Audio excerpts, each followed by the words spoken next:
Asker gibi ayakta duruyorsunuz oğlum. Otursanıza mübarek.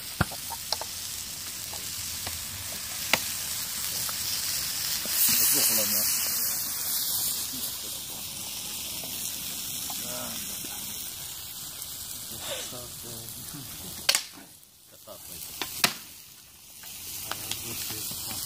Yunus o nasıl oldu? Oldu galiba o taraf. Oldu Yunus senin taraf.